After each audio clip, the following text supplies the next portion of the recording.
দর্শক দেখতে পাচ্ছেন আমার পাশে একটি শিশু বাচ্চা রয়েছে এবং পাশে এসআই আওলাদ সাহেব রয়েছেন। আমরা বর্তমানে আছি বাসন থানার সামনে। গতকাল রাতে এই 11 বছরের একটি শিশু গাজীপুর চৌরাস্তায় আমরা পাই।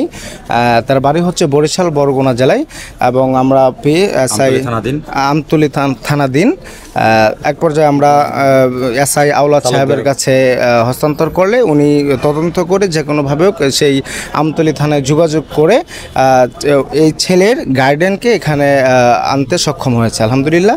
তো এটা হচ্ছে মূলত এই তোমার নাম কি? জিএম এর ভাই, এদিকে আসেন আপনি। পুরো নাম বলো। হ্যাঁ, তোমার সম্পূর্ণ নাম বলো। মাহিদুল ইসলাম জিএম। মাহিদুল ইসলাম জিএম। জি, আপনি একটু বলেন মানে কিভাবে পেয়েছিলেন একটু বলতেন। আসসালামু আলাইকুম, আমি এসআই আওলাদ হোসেন, গাজীপুর মেট্রোপলিটন পুলিশ বাসন থানা। গত রাত্রে গাজীপুর চৌরাস্তা এলাকায় ডিউটি করাকালীন রাত 4 ঘটিকার সময় এই ছেলেটাকে আমরা চৌরাস্তা এলাকায় ঘোরাঘুরি করে দেখতে পাওয়ার পরে তারা জিজ্ঞাসাবাদ করার জন্য আমাদের হেফাজতে নিয়ে আসি। আমাদের হেফাজতে নিয়ে আসার পরে তার নাম ঠিকানা জানতে পেয়ে আমরা বরগুনা জেলার আমতলী থানাধীন তালুকদারপাড়া গ্রাম আমরা জানতে পারি।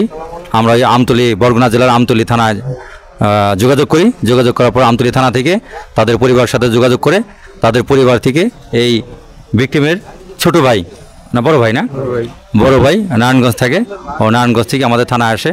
আমরা তার বড় ভাইয়ের হাতে মাহিদুল ইসলামকে তার জিম্মায় বুঝাই দিলাম। ঠিক আছে, ধন্যবাদ সকলকে। আপনি পেয়েছেন তো না? জি, পেয়েছি। আচ্ছা, উনি কি তোমার কি হয়? ভাই। কেমন ভাই? আপন ভাই। আপনার কেমন ভাই? আপন ভাই। তুমি কি তোমার ভাইয়ের সাথে যাবা? হ্যাঁ। আচ্ছা ঠিক আছে, আপনি পেয়েছেন তো না? জি, পেয়েছি ভাই। আচ্ছা ঠিক আছে, আলহামদুলিল্লাহ। ধন্যবাদ দর্শক, দেশের বাইরে থেকে যেখান থেকে দেখছিলেন। আমি রাসেল নুরানি, IGP TV গাজীপুর, ঢাকা।